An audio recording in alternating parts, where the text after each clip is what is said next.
All right, hello everyone. We just have a few more still in the waiting room, so we'll give it another minute before we begin.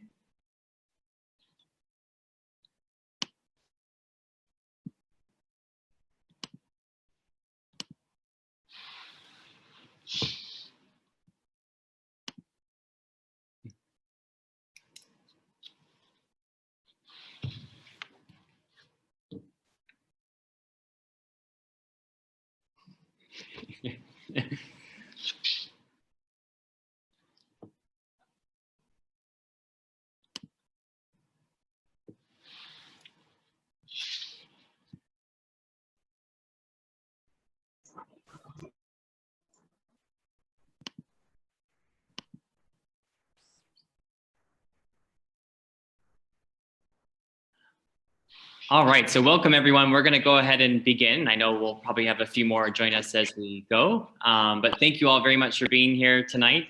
I see lots of names here, including some who are right outside our door. So we're very excited to have you. Oops, 1 second. Sorry. Yes, so tonight is the third part of our lifelong learner series, and we're very happy to continue our series around parent education. Tonight's focus, though, is obviously more about our ongoing growth and development around secondary. And I would say that actually tonight's presentation is kind of a part one of likely a series of presentations that we'll be doing over the course of this year related to this topic. Just wanted to give you a few logistical things though before we begin. We just asked that everyone keep their mics muted throughout. I think we have the settings that way anyways, but for whatever reason, sometimes that can turn off. So if you could please keep the mics muted. The presentation is being recorded because we know that some families couldn't join at this time. So if you don't want to be seen on your screen, then you can turn the computer off. But if you're okay with that, then please feel free to leave your video on. It's totally up to you. But yeah, so we're going to go ahead and begin. So we want to begin with really where we've started with our mission. And so as a school, we are really excited about all the ways that I would say that we have been able to actualize and bring this mission to life. I think it's been really amazing to see the growth of the school these past 5 years. Been thinking about the primary school. And I think that in many ways, the enthusiasm around the school has probably never been higher based on kind of this most recent round of admissions and just the growth that we're having, particularly in the reception and P1 grade levels. So we're really excited about how this mission is coming to life each and every day with your children. And I think our charge now, though, is how do we continue this mission on? We know that this is something that many of you have been patiently waiting for to hear how we're going to continue the work that we've started here in these early years. And continue it all the way through middle and high school. And so that's what we're going to give some information about today. And so as we think about designing a secondary pathway, we've been really looking to a variety of inspirations, but one of the heroes here at Dalton is Sir Ken Robinson. We've shared some videos of his in the past. We actually even at our last Lifelong Learner series about STEAM, we shared a video from Ken Robinson. But we love this quote of his where he talks about that education does not only need to be reformed, it needs to be transformed. And so when we think about secondary, in many ways, I actually believe secondary probably needs even more transformation than the primary ages in terms of what we need to be doing differently to support children. But the focus, he argues, really needs to be on moving away from things like standardization and moving more and more towards personalization, identifying children's individual talents and providing the conditions that are going to allow those talents to really thrive and grow. And so when we think about designing a secondary program, we're really trying to keep this spirit in mind. And so our agenda is going to be just three parts tonight. Part two is going to definitely be the lengthiest, most healthy section because we're going to really try to delve into what middle school is going to be looking like. But we're going to first give you a status update on our growing Dalton pathway, just so to give you an update on our timeline that we initially shared in January of 2021. And then we'll spend the most of this presentation talking about plans for the middle school. And then part three will be a quick update on the campus planning for secondary. So when thinking about, and that goes along with the timeline around 2025. And then part of this presentation tonight, so I'll be facilitating largely in English, but Zhu Lao Shi is with me. And so on some of the slides that we think might be maybe a bit more complex or have a lot of information that maybe isn't in the slides, Zhu Lao Shi will also speak in Chinese to help give some more context and color to those slides as well.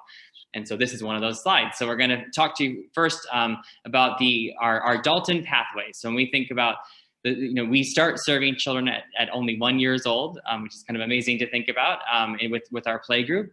Then they can go to the kindergarten. And then beginning this year is when we opened our reception class here at primary. And so primary school serving primary to grade 5. And we are excited to say that next year will be the first year of having middle school. And so when we say middle school, we define that as grades 6, 7, and 8. So following the American model in that sense. And so the plan would be to be doing middle school, grades 6, 7, and 8, starting next year. And that will happen here at West Kowloon initially. But then when we look ahead to 2025, that's our planned timeline in order to be opening the high school, as well as the secondary campus. And that campus would also likely hold the middle and the high school. So it would just be a temporary time period where we would have those middle school grades here at the West Kowloon campus. 大家好。那么这里呢，我就用中文跟大家简单说一下。那道尔顿的升学路径呢，就是在2025年我们会开办高中。那么同样是采用道尔顿的教学理念，那也是以学生为中心，然后注重中英文双语教育以及中国传统文化价值观。那么也就是说，在道尔顿在我们1岁我们就开始收学生到这个小孩子幼稚园毕业。那么今年呢，我们从预备班开始就已经进入了小学，到小学5年级。那么明年呢，我们就要开办初中部，这个初中部就是6年级，接下来就有7年级和8年级。到2025年呢，我们就会有高中，就是9年级、10年级、11到12年级。那么现在暂时是在初中部呢，会留在西九龙这个部分，这个地方。到2025年的时候呢，就会把初中和高中搬去新的校址。All right, so now we're going to move into really the majority of this presentation, which will be focused on the middle school. So middle school by DSHK. And again, we're defining that as grades 6, 7, and 8. And so these two images here, I think, are meant to symbolize, I would say, in many ways, the past or the history of Dalton, and then looking ahead to the future. So on the left is a diagram of the Dalton Plan, which hopefully we're getting more and more familiar with as a community. But the Dalton Plan really being designed to individualize. And so we do that through this framework of house, assignment, laboratory, and lesson. And so we are going to go into detail on like, what does that really mean in middle school? And I think it's actually really exciting because there's more and more opportunities for students to be put in a position of leadership and choice in their educational journey. And then on the right, we have also been looking a lot to kind of the 21st century and what are the things that that research is showing us that schools really need to be doing to prepare students for a largely unknown world. And so we use this triangle image where these 4 triangles integrate to be one larger triangle. And those of you that are math fans, you know that triangles are the strongest of all, strongest and sturdiest of all shapes. And so when we look at these 4 pillars, we're thinking about in the core, those core subjects and global themes. And those will probably be the most familiar to us in terms of subject areas that we all experienced when we were growing up. But we have to go beyond that. And so thinking also about students' emotional intelligence, considering the information media and technology space, because there's so many things now that weren't around when we were growing up, but that our kids are faced with on a day-to-day basis. And then also the importance of creativity. I think we talked a lot in our last session about how important it is to put an emphasis on the human skills. And a human that is creative is something that, a machine is not really able to do that type of thinking yet. So being able to have some of these qualities that, go beyond the core academics. And we have not been doing this work in isolation. So as we've been studying and preparing for secondary, we've been looking at various models. But first and foremost, I think our greatest inspiration has been our children. And so the picture you see on the right is actually me meeting with our Student Leadership Council they've been giving me amazing ideas around what they would like to see the school become. And so they have been a huge source of inspiration in terms of the planning and designing of the middle school. But then this is just a list of some of the schools that we've been looking to. Obviously, the Dalton, New York school, and it has a very impressive track record when it comes to student success beyond post-secondary. So looking a lot at how they've implemented the Dalton plan, continuing to look to Tsinghua and our collaboration with them, particularly around the Chinese curriculum. But other schools, Cole 42 is our partner around tech and thinking about how we can continue to make computer science and things like that really vibrant in our community. But other schools like High Tech High, Orestad is a really interesting school when thinking about the design of collaborative learning spaces to really support 21st century thinking. So again, really not working in a vacuum, but trying to study some of the really innovative models that are happening around the world. So now when we dive into curriculum and the Dalton plan structure, so we'll recognize those words of house, lesson, laboratory, and assignment in terms of the Dalton plan, but we're going to give some other words that I think might help crystallize kind of what we mean when we talk about these areas. So when we talk about house, we're thinking that another way of thinking about that is advisory. And we're going to go into a little bit more detail about what exactly advisory entails. When we think about lesson, we're thinking about that core content that students are going to be grappling with. Lab is going to be where students are really student-driven, student-centered. So electives that are really designed and in consultation with students that really focus on individualization. So opportunities for students to be, really seeking and developing their own passions, but also opportunities to maybe get more one-on-one and small group support from their teachers. And then lastly, the assignment, thinking about those longer term grade level and student-led projects. So really in many ways that simulates the work environment where you're having to kind of manage a longer term project, thinking about, end goals and then working your way backwards, working, with team members on something that's again, student-led and based on a context that they're excited about. So to give a little bit more, color to what do we mean when we say advisory? And so this comes from Van der Ark, and the goal of an advisory is to help students figure out who they are, where they're headed, and how they're going to get there. And hopefully in the end, that leads to students that leave with a meaningful, personalized plan and are prepared for post-secondary options. And so really the spirit of advisory is that there's going to be an adult who is really kind of, responsible, like that third parent who really help your child navigate the secondary space. And so when a child's in middle school, they'll be assigned to an advisory group and that teacher will kind of follow them throughout their journey. But there's also a social element to it. So when we think about the structure of advisory, we're planning once the school has the grades in place to have mixed aged advisories. There'll be a daily AM check-in where they get a chance to check in with that adult and that peer group, but as well as a weekly session where they're getting to delve into some more of the social issues.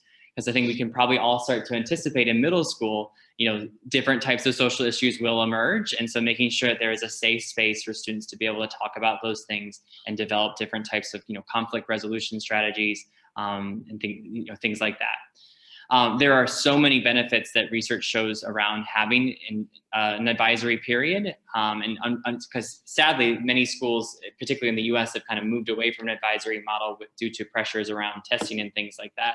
But there's so much growing evidence that advisory is really critical. And some of the key benefits, students are naturally very, very social and they really value their peers' opinion and feedback at this age. And so making sure there is a safe space for them to be able to connect with their peers.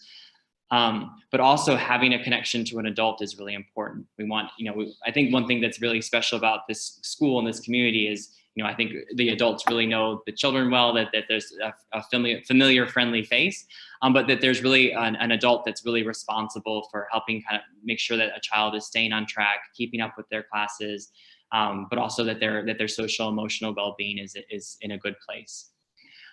Advocacy is a key part of advisory.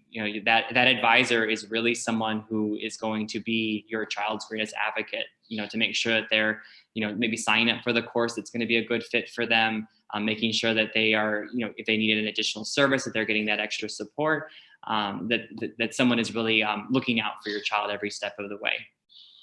And this ultimately leads to high levels of personal growth. So making sure that all of the academic development is balanced with that personal development as well. So now moving into the next section, which would be lesson, which is we're going to define that as the core content. And so when we say core from now on, we're going to be talking about really kind of two areas. So the first being like the literacy, humanities, social studies area, and the second being the realm of STEAM. And so when we say literacy, humanities, and social studies, students will be taking their core classes in Chinese, English, and social studies. And depending on their language pathway will impact which language they'll be using for these different subject areas. And then STEAM, so STEAM will still be definitely an integrated theme throughout their experience, but because of the content demands, there will be a specific math class and a specific science class that students are taking as part of their core content. And so when we talk about literacy, humanities, and social studies, we're going to give just a little bit of information about that now. But so in English, we're going to be continuing to look to the U.S. Common Core state standards as our main anchor and benchmarking system. So that will be a familiar thing. The Common Core actually goes all the way up till 12th grade. So we'll be able to continue to use that as a reference point. And then in social studies, we'll also be making use of the Arrow or Next Gen standards as a way to kind of benchmark and make sure our students are able to see kind of how they're doing against the grade level. 大家好，然后在中文方面呢，我们还会继续使用中国的部编教材。这个中国的部编教材，实际上我们经常会说的就是我们的清华教材。这个清华的教材也就是清华的标准，所以我们会到了中学还会继续使用。那么对于我们的人文学科呢，我们的人文学科如果是选择的中文是母语的学生来说呢，我们的人文学科还是会用中文来上。那么这个人文的科目最主要的是在学中国的历史，包括中国的古代史、中国的近代史和中国的现代史。我们通过人物、事件等等一些比较容易有兴趣的这些角度去切入，然后跟孩子们一起讨论这个历史的发展。所以这就是我们的语文和人文课程的情况。那么下面呢，我们就要说一说我们的中文和英文的课程。那当然，英文的课程是由校长来说。那中文的课程呢，就是我们还是按照部编教材，跟刚才大家说的一样，但是我们会根据我们自己的具体情况，例如我们的时间、学习的时间以及其他的一些因素，会做一些调整。同时我们会增加以书为本的学习方式。这种以书为本的话，在英语方面他们做的会比较多一点。那么在中文呢，很多学校是在刚刚起步。那么我之前的一些经验，我就发现，如果我们采用以书为本的，就是读小说以书为本这种学习方式，那学生们就会有机会去感受一些文学作品，他能够认识一些基本的文学技巧，同时还能培养良好的这个阅读习惯。那么在一些其他的学校，我们采用的低年级会采用一些比较简单的小说，比方说《小王子》啊，战火下的小花，到了7、8年级呢，就会采用《动物农庄》啊，活着呀、雷雨啊这样子的读本。总之我们会包括有小说，同时我们也会会学习诗歌、散文、议论文、人物描写，还有甚至影视对比分析。同时也会有一些古文在里面，这就是这方面。All right. And then in English, I think we're going to continue to use the Columbia Teachers College Readers and Writers Workshop as our main anchor. So these are just some of the sample kind of units of study that students grapple with in grades 6, 7, and 8. But I think similar to what kind of Wenhong described about looking at novels, right? So I think something that's really fun in grades 6, 7, and 8. And this was something that our students are also, our student council members mentioned, kind of wanting to have different types of book clubs where they're able to read shared novels. So that work will be things that you start to see emerging in grades 6, 7, and 8. All right, and so now digging a little bit into social studies. So I think one thing I'll just make a quick point of, then I'll let Wenhong take over. But I think something that I think is unique about our school as a kind of more private, internationally minded school. Very often in an international school setting, when history is taught, it's often taught from the perspective of the country that international school represents. And I think that we would like to be different than that. So we are in Hong Kong, and so we're going to begin with Chinese history as our anchor, but then we'll be looking out for, making, comparisons and analysis across different parts of the world at different points in history. And so we're very, very excited to have this will be kind of students have grappled with social studies through their inquiry themes and things like that in primary school, but now having it as its own unique class is something that I know that the kids are really excited about.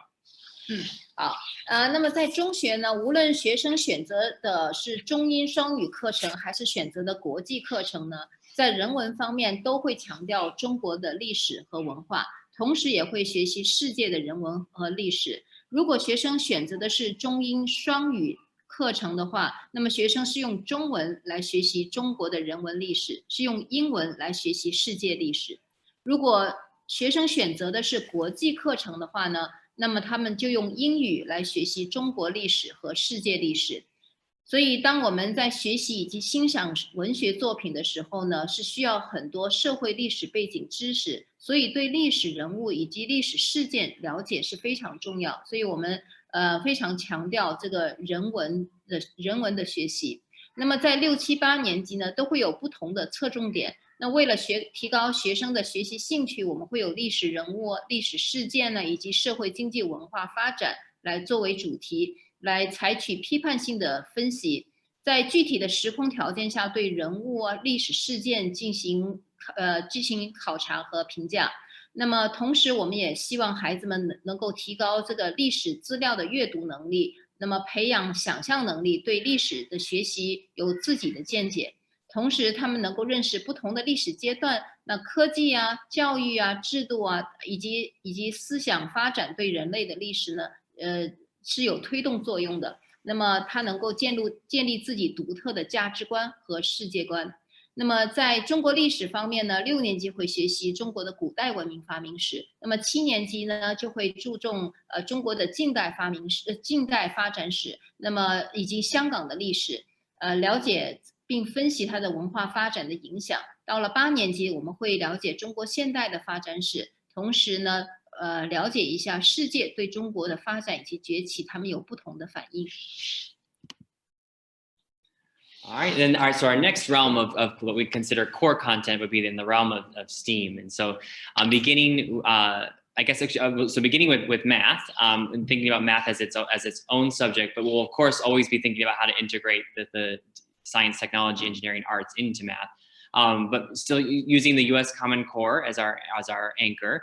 But from what we've seen from basically with the performance and progress of our students, is that we've got kind of different pathways going on for math that we have planned. And so kind of the general mainstream pathway for math would be where students would be taking Algebra 1 in grade 8, which would allow them to then take either calculus or statistics by their senior year of high school.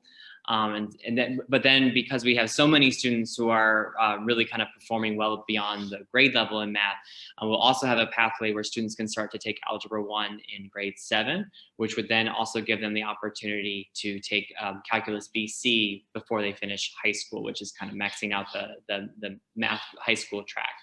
And so that's something that we're very excited to be able to kind of offer those multiple pathways.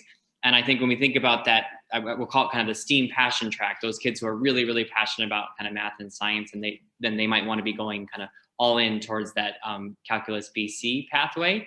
But for students who are not, that's okay. It's still a really great pathway to be, either taking something like statistics or calculus by the end of high school. And so now thinking about, we've used math really, as I would say, as our main anchor in STEAM in primary school. But in middle school, students will start to have science as its own separate subject, including time with science lab and things like that. And so we'll be using the next generation science standards, which are kind of widely recognized around the world for science.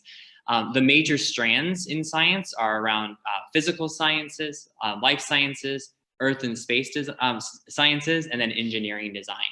And so there's kind of quite a few topics that fall within to each of these categories. But those are the kind of the four main anchors of the science content in grades 6, 7, and 8. Because of the amount of content in middle school, that is why science really needs to have its own time and space devoted specifically to science. But both math and science will be working together and very often kind of integrating their themes and the work that they do, so that there is that whole kind of idea of STEAM and integration taking place. All right, so now moving into the next area, this is the part where I think that the kids have been most excited about, which is around the student-driven electives and really a focus on individualization.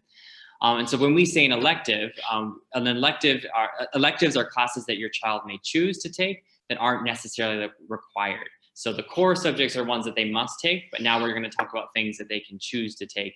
And they're really meant to be based on students' interest. So in many ways, we've been doing this already in primary school with X time, where students have a choice in kind of the types of activities that take place. But X time is something that it's special, but it's something that happens every other week. And so this is something that gets to be part now of the regular timetable for students.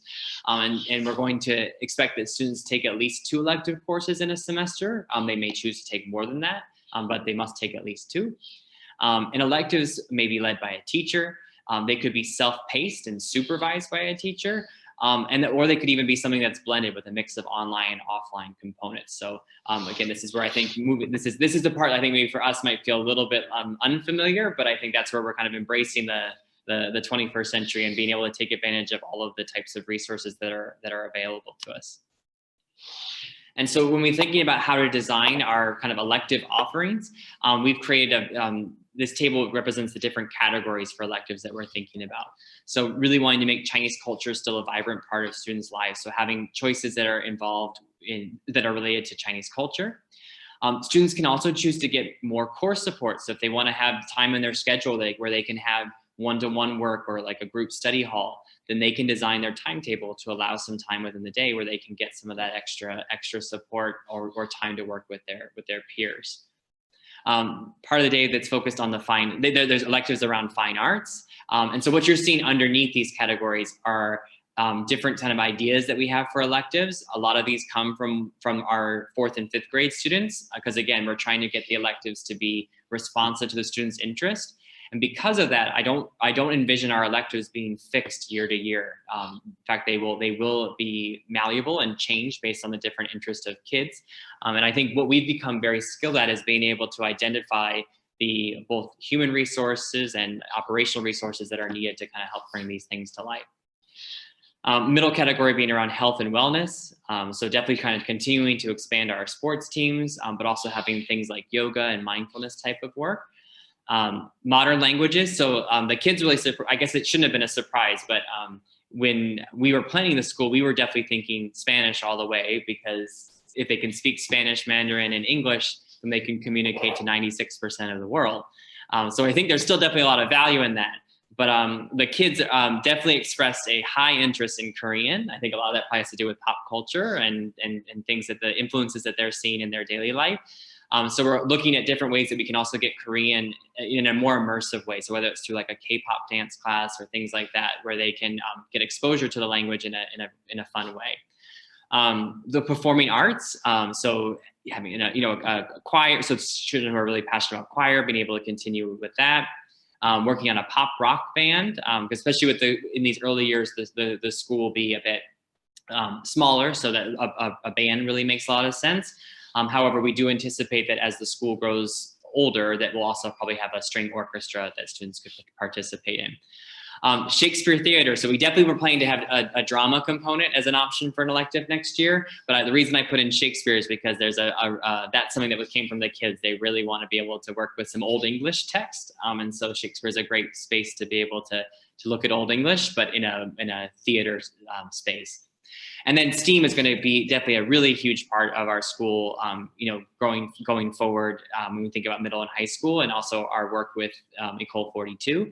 And so having an opportunity for students to take electives in computer programming or coding and robotics. So these are some of the ideas and choices that we have. I think this list will grow and change from year to year. But this is something that as we know kind of who our middle school students will be for next year, in the spring they'll start having the opportunity to start selecting some of these electives. So moving into the next phase now and thinking about assignment. And so assignment is a grade level and student-led project. So in many ways, this is like the inquiry projects that students have been doing in primary school, but putting more and more responsibility on the students here, where they're going to be really the designers of the project, the designers of setting the goals for what they want to accomplish, and then working backwards on thinking about what sort of benchmarks do they need to hit all along the way in order to meet the goals of their project.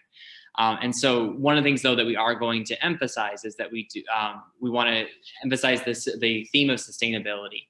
And so in grade 6, their project they're going to have tons of autonomy over what they do, but it's going to need to be within the realm of environmental sustainability. In grade 7, they're going to be looking at social sustainability. And then in grade 8, they're going to start looking at economic sustainability. So while they're going to, again, have a lot of choice and ownership over their projects, we do want to make sure that they're grappling with some really important themes. All right, and so now we're going to both speak a little bit about the language pathways. So this is something that will be a bit of a shift from the primary school. And so there are going to be 3 language pathways for students. And so we'll give you some information about these different pathways, and this will begin in grade 6. And so the first pathway is the one that all of our students are already quite familiar with, and that's the dual language pathway. And so that's where students would be taking Chinese. They would be doing their core subjects in both Chinese and English, but it wouldn't necessarily be 50% of like their subject in English and Chinese, but instead they would be taking Chinese literacy and Chinese social studies. And then they would be taking English literacy and English math and English science. They would have the choice of traditional versus simplified characters. So we've said all along that we really wanted students to have that foundation in traditional characters, and we still believe that and are committed to that. But now that students are in middle school and they've developed that foundation, we want them to have the choice at this point of whether or not they want to continue with traditional or if they want to start working with simplified. And then there are electives. So we'll have electives that are offered in Mandarin. We'll have electives offered in English. I mentioned Korean. So the electives are really up to them in terms of which language they choose to do their electives in. Our second pathway is the Chinese as an additional language. And so again, Chinese literacy is taken as a class, but their other core subjects would be in English. We would be referencing a different set of standards at this point. And so this is really for students this could be for students who may have been in our dual language pathway, but are maybe they know already that they're as a family that they want to be going to a university in the UK or the US. So therefore maybe not quite as rigorous of an expectation as the dual language pathway when it comes to Chinese, but still a really vibrant, inquiry-based approach to learning Chinese. So that's something that's still really an important part of their life and their development, and an opportunity to continue to use the language in a meaningful way. And again, they'll have a choice to either use traditional or simplified, and their electives can be in any language. And then we're also going to be opening up a third pathway, which would be for students who maybe new to the school, who don't have any background in Chinese. And so they would have their core subjects in English, and they could take electives. They could take a foreign language that would either be Chinese or Korean or Spanish, depending on the child. And so that's a third pathway, probably the least likely for the DSHK students, but in terms of just thinking about the growth of the middle and the high school down the line. 好的。那么在中学呢，道尔顿的学生的语言课程是这样安排的：首先，英语都是他们的第一语言。那么对于选择双语这个课程的学生来说呢，中文是他们的母语课程，英文也是他们的母语课程。那么中文继续使用中国的部编教材，也是我们常常说的清华课程。那么中文的学习水平基本上是与国内的课程是同步的，可以选择简体字或者是繁体字。这是因为香港是我们学校的所在地，我们的大批学生都是在这里出生和长大的。那么道尔顿的学校呢，也是一所包容性很高的一个学校，所以我们尊重当地的文化，同时呢，也会兼顾有不同文化背景的孩子与家庭。所以说，我们会提供简体字和繁体字让学生们选择。那么学生来到中学呢，已经对文字有一定的基础了，所以他不太容易混淆这个两种字体，简体字和繁体字。那么到了中学这个时候呢，我们就把这个选择权交给学生，让他们来自己决定是使用简体字还是繁体字。那么这种状态呢，在美国的大学是比较常见的，就同样的一堂课。老师在那上课，因为老师上课的时候，很多时候只是说，那你在说的时候呢，他没有简体和繁体字分，只是在看的时候，在写的时候才有。那么那个教材呢，就会学生选择简体就看简体，学生选择繁体就看繁体。那么不选择中文，中英文同为母语的孩子呢，他可以选择中文作为一门外语来学习，或者他也可以选择西班牙语或者韩国语作为他的外国语来学习。那么同样的，学生也是可以选择简体字或者繁体字。那么我们采用的课程标准呢，就是在美国非常常见的，叫做美国外语教师理事会他提供的，也叫 Elective， 他们的这个标准。这个标准它一共有10级，就初级到高级到这个我们平常能够说的非常流利的这个级别。那么对学生的语言理解啊、语言的交流啊，还有语言的表达是有明确的要求的。那么语言在道尔顿是非常重要的特色之一，所以在小学呢，我们给学生提供了中文是母语的学习氛围。那么双语呢，我们用双语进行语言课程的学习，还有核心课程的学习。那么孩子们在这样的语言环境当中，就具备了双语的交流能力，还有双语的思维能力，所以得到了深度的文化体验。当他们来到中学以后呢，那么有些孩子因为在家呢，他不使用中文，随着中文学习的难度逐渐增加，那中文学习会给他们带来一定的困惑，所以呢，他们就应该去选择更适合于他们的中文课程。这就是为什么我们会有中文作为外语的课程。另外呢，我们的中学呢也会接受新的学生，那么这些新的学生可能之前的中文水平没有那么高，所以呢，我们也要提供一些机会，让这些新的学生、新的学业来加入我们道尔顿。那么这些学生呢，他们的这个课程呢就不会像中文母语这么难。所以我想在此，我想请各位家长放心，就是我们可以保证中文为母语的孩子，他们的中文水平可以继续保持。Okay, and just before moving to the next slide, I just want to clarify one thing because I think it could potentially be confusing from this slide. But if a child is in a dual language pathway or the Chinese is an additional language pathway, that does not mean that they can't take a foreign language. So they could still, as one of their electives, choose to take something like Spanish or, but it just means that if you're in the foreign language pathway, that you, as part of your core, you must take one of those additional languages. So just thinking about like a day at a glance. So this is kind of a sketch of a possible timetable when thinking about like the dual language pathway. So you can see the blue periods would be those that are what we define more as the core subject areas, the yellow being the advisory periods, and then opportunities for students to take up to 2 electives in a day. And so those can be, some electives may meet, some may have a requirement of meeting 5 times over the week, some may meet 2 times during the week, just depends on the course, and that would all be kind of outlined in a course description, similar to like when thinking about university, where you have opportunities to choose courses in the schedule.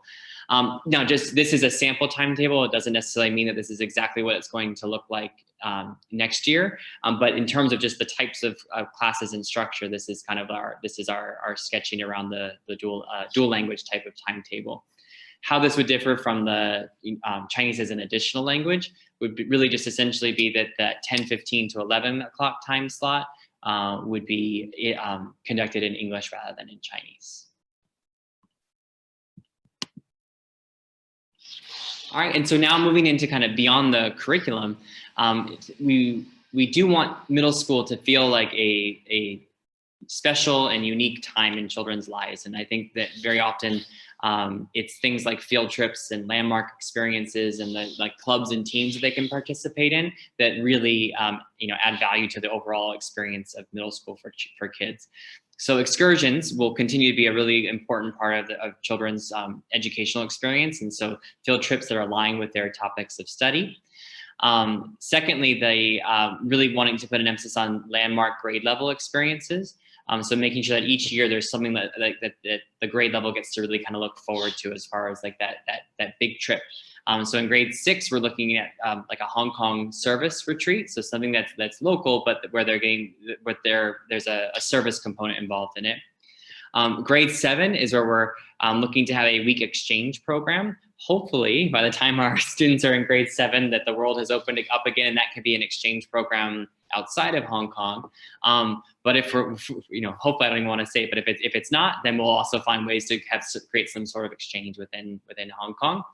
And then grade 8, a volunteerism trip. So a volunteerism trip would be something where students are staying overnight, but working on something that's in the service of others. And there'll be options where that could be something that happens both locally in Hong Kong, or hopefully when the borders open up, something that could be done in another country. So now, third area would be around enrichment clubs and teams. And so really, again, student-driven things that come from the kids. I've referenced the student council a couple of times, so that's a club that was really created by the kids. That you may have noticed in the timetable before that there's actually a space in the day. Actually, I should have talked about this a little bit. We have an optional start time from 8:15 to 8:55, which is really time for the kids to organize clubs and do different things like that. But the official start time being a little bit later, 9 o'clock. That is intentional.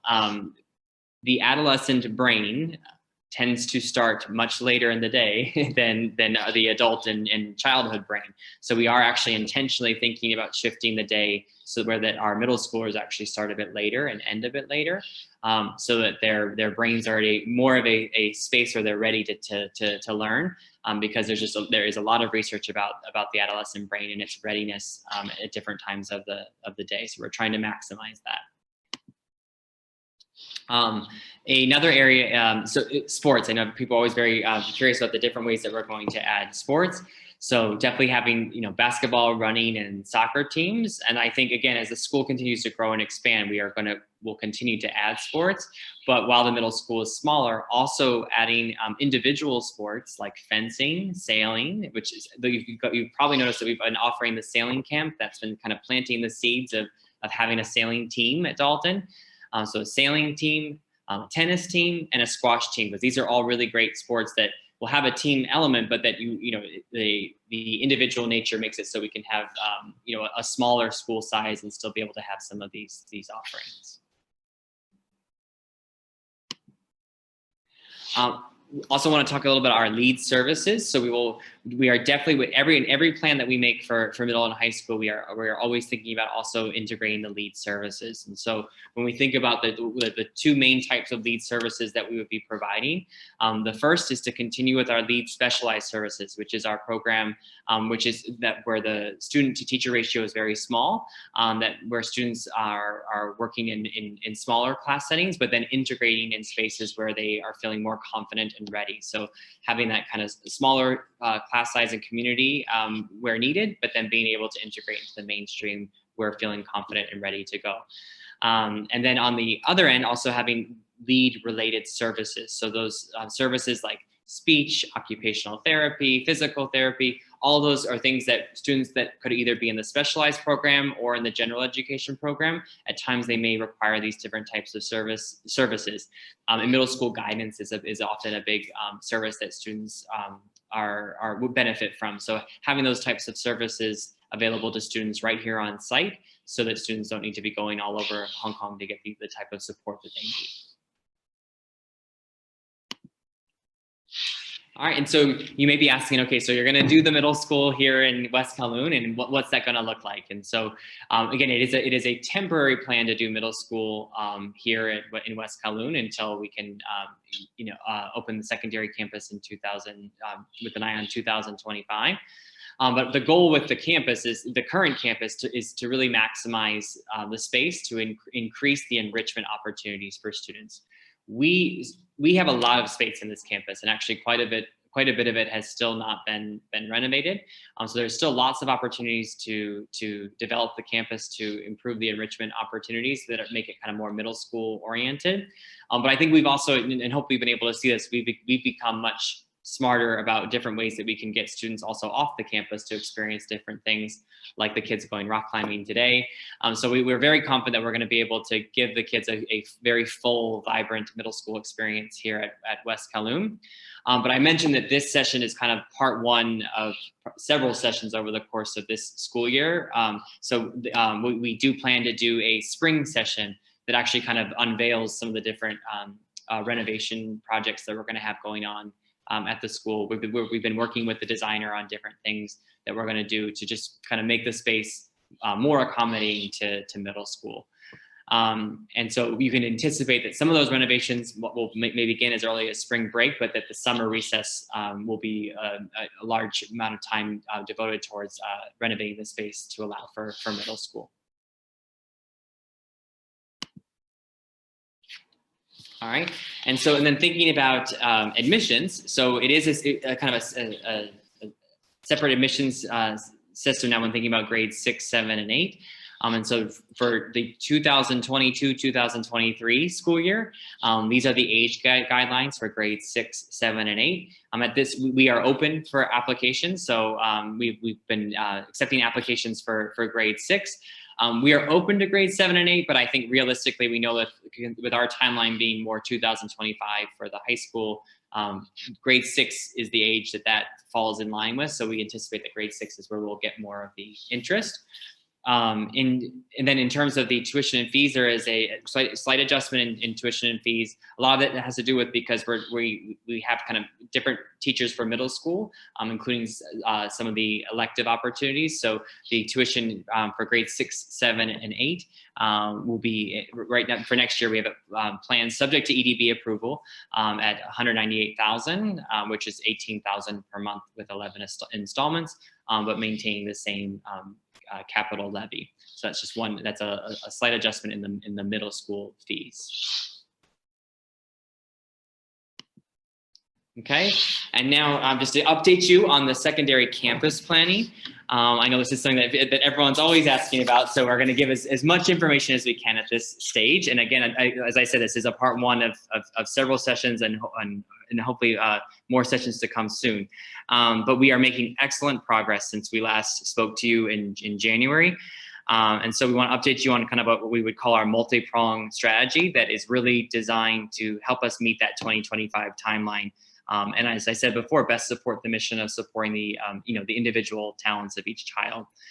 So the kind of three-pronged strategy goes like this. So the first prong, which is the one that we are really, really excited about because we're in very strong negotiations with a site in Kowloon. The site would host both the middle and the high school. Due to the nature of the negotiations, though, we do need to keep the specific location confidential.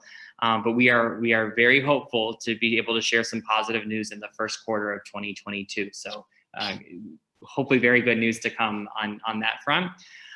But this is Hong Kong, so we want to make sure that we are, don't put all your eggs in one basket. So also thinking about a site B, which is a site that we have put in a bid for a site in the new territories, which would be a new campus, and that's something that would also be a wonderful option. But again, just thinking about kind of a multi-pronged approach where really looking at this site A here in Kowloon, but having alternatives that will help us ensure that we meet that 2025 timeline. And then lastly, this isn't really necessarily a location, but we do know from speaking with various families that some of you are planning to send your child abroad for high school. And so we want to support you along that each child's journey. And so if that is your family's plan, we are working with an organization called the Foundation Group. And with their help, we are strengthening different partnerships with schools in the UK and the US. So for students who are wanting to go abroad for like a high school boarding option, that is something that we would still continue to support you with. But yeah, the plans are very much in motion. Very exciting things happening right now. But yes, the timeline, again, just to reiterate the timeline, then Julia Shi will say the same in Chinese. But that initially, it's kind of these next 3 years doing middle school at the West Kowloon campus, but then 2025 being able to move to the secondary site to have which would host middle and high school. So that is the plan, and more to come. But I'll hand it over. OK， 好，大家，这是最后一部分哈，就是讲中学的这个校园计划。那么自从上次跟大家交流以来呢，中学校园计划已经取得了非常出色的进展。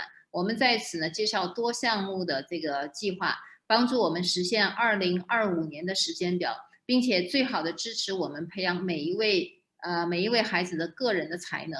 那么第一个地点呢是位于九龙，这个地方呢是正在处于这种紧锣密鼓的谈判当中，所以呢，我们现在需要绝对的保密。因为谈判大家都知道，商业谈判是有高度的敏感性的。这个校址呢是可以同时容纳初中和高中的，但是我们希望能够在2022年的第1季度跟大家分享最好的消息。那么同时呢，精明的投资者不会把所有的鸡蛋放在一个篮子里，对吗？所以因为我们希望2025年的时间表呢能够兑现，因此我们也在新界的一个学校地点呢有投标，而且已经入围了，很有可能会拿到。最后呢，我们知道有一些学生呢是需要去高中的时候想去国外的寄宿学校去求学，因此我们也会支持大家这个想法，也会满足大家的需求。那么会将继续与这个基金会合作，以加强我们跟美国和英国的学校的联系。不管怎么样，这都是这项计划新的校园计划是一份令人非常兴奋的计划。总之，我们是在2025年一定会有一个新的校园，这个校园呢是有我们的初中和高中，但是在2025年之前呢，我们的初中会是在我们现有的西九龙校区。就这样。All right, so it was a lot of information, and I think sometimes these presentations are difficult because you want to go in depth on certain areas, but there's a lot to cover. So we will, like I said, this is part 1 of many more sessions to come. So keep your eye out for in Q1, hopefully having more concrete information for you all about the site with opportunities for kind of Q&A at that point. And then again in the spring, a session specifically about kind of the adjustments to the West Kowloon campus for middle school, and again, opportunity for some Q&A there. So we will leave you there. If you do have follow-up questions, then we would encourage you to either email Wenhong or me, or we can set up an appointment to speak, in person. Either is fine. But we are really excited. I meant to say this in the beginning, but middle school, I began as a middle school teacher. And so in many ways, I love all children in all ages, but there's something really special about middle school. And so I'm really excited that we're moving into this space. And I'm really excited about how the Dalton plan really, I think, maximizes the opportunities for our children to really find their individual talents and thrive. And so very excited. 非常感谢大家。虽然这是我的第1年，刚刚来4个月，但是很高兴，也很激动。我们很快就会有中学的校园，而且是有一个新的校园，所以这个中学的计划是非常令人兴奋的。希望大家跟我们一样，非常期待我们新的发展。谢谢。All right, thank you all very much. Have a great night, and we will see many of you tomorrow.